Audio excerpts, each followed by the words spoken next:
अस्सलाम वालेकुम। आज मैं आपके साथ शेयर करने जा रही हूँ स्पेशल कोफ्ते की रेसिपी, जो कि हमारे घर में बहुत ही ज़्यादा पसंद की जाती है। हम किसी की दावत करें या किसी के यहाँ दावत पे जाएँ तो कोफ्ते ना बने हों, ऐसा हो ही नहीं सकता। तो कोफ्ते बनाने से पहले आज मैंने जल्दी से अनफाल को रेडी करके सुला लिया, ताकि मुझे किसी किस्म की कोई डिस्टर्बेंस ना हो। ज़रवा मेरे पास आ भी जाए तो उसकी खैर है।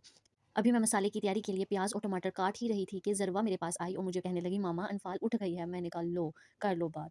अभी तो मैं उसको सुला कर आई थी और वो उठ भी गई। चलो खैर कोई बात नहीं, मेरे बच्चों की नींद तो बहुत ही कच्ची है। पता नहीं वो किनके बच्चे होते हैं जिनकी माएँ उनको हिला हिला कर उठाती हैं कि उठो उठो उठो। मेरे बच्चों को यहाँ से सुलाऊं तो वो वहां से उठ जाते हैं। और इसी के साथ मैंने अनफाल को दूध दिया और सोचा इसको उसकी दादों के पास बैठा कर आती हूँ, लेकिन मुझे मालूम है इसने बिल्कुल भी नहीं बैठना। इसी के साथ मैंने फ्रीजर से कोफ्ते निकाले। जब बच्चे, मुझे पता होता है कि उन्होंने बहुत ज्यादा तंग करना है, तो मैं खाने की तैयारी एक दिन पहले ही कर लेती हूँ। रात को ही मैंने कोफ्ते बनाकर फ्रीजर में रख लिए थे, ताकि अगले दिन मुश्किल ना हो। यूं निकाले और यूं मसाले में डाले और झटपट से कोफ्ते तैयार हो जाएंगे। बाकी के कोफ्ते भी अच्छी तरह फ्रीज हो गए हैं, उनको मैं जिप लॉक बैग में डालूंगी और फ्रीजर में वापस से रख दूंगी। इसी के साथ मेरा मसाला अच्छी तरह से गल गया है, उसको ग्राइंड कर लेती हूँ, क्योंकि क्योंकि हमें ग्रेवी वाले सालन में ग्रेवी अच्छी तरह से स्मूथ हो तो ही उसका मज़ा आता है।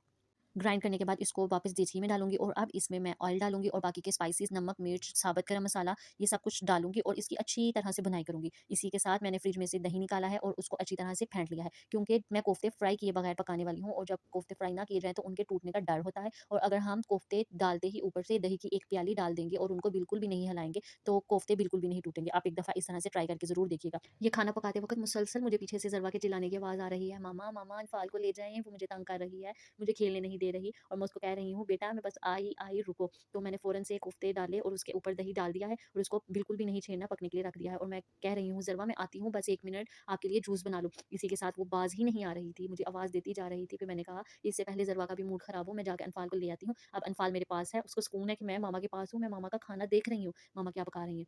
ऐसा हो ही नहीं सकता कि मैं किचन में कुछ काम कर रही हूँ और अनफ़ाल मेरे पास ना आए। अगर वो सोई भी होती है तो उसको पता चल जाता है फ़ौरन से कि मामा कुछ करने लगी है, मैं बस उठ जाऊँ और मामा मुझे उठा ले और मैं देखूँगी मामा कर क्या रही है। इसी दौरान मैंने अपनी ड्रिंक भी बना ली है और मैं ड्रिंक जैसा कि डेली बनाकर फ्रिज में रख देती हूँ, ताकि जब भी किसी को ज़रूरत हो तो उसको कोई भी मुश्किल ना हो। अमूमन जब भी बाहर से कोई आए और उसको फ़ौरन ठंडा पीने के लिए कुछ मिल जाए। और मेरे कोफ्ते भी इसके साथ-साथ बन रहे हैं। अब ज़रा कोफ्ते टाइट हो गए हैं, उसमें किसी किस्म के टूटने का कोई डर नहीं है और उसमें चम्मच अच्छी तरह से हिला सकती हूँ। और अब अच्छी तरह से कोफ्तों की भुनाई की जाएगी, ताकि खुशबू आ जाए। यहाँ पे मुझे नमक मिर्च थोड़ी-सी कम लगती है और मैं थोड़ी और डाल लेती हूँ। जैसा कि आप पीछे देख रहे हैं, अनफ़ाल कभी कहीं चढ़ रही है, कभी कहीं, और फिर ये दोबारा बाहर की तरफ जाने लगी थी और मैं उसको उठा कर ले आई। बच्चों को पता होता है कि उन्होंने अपनी बात किस तरह से मनानी है। इसी के साथ मैंने अनफ़ाल के लिए खाना भी बना लिया। एग फ्राइड राइस, जल्दी में मुझे कुछ समझ नहीं आया मैं क्या बनाऊँ, तो एक अंडा लिया, उसको बस ऐसे ही पैन में डाला, पकाया और रात के बचे हुए चावल लिए वो उसमें डाले, और इसी दौरान मेरे कोफ्ते भी रेडी हैं और मेरी अनफ़ाल के लिए खाना भी रेडी है। यकीनन आपके साथ भी ऐसा ही होता होगा कि सोचा होगा बच्चे सो गए हैं तो मैं जल्दी से ये भी कर लूँ, वो भी कर लूँ, वो भी कर लूँ, लेकिन नहीं, बच्चों के मूड के हिसाब से ही माँ को चलना पड़ता है। ये तो हर माँ की, हर घर की कहानी बन गई है।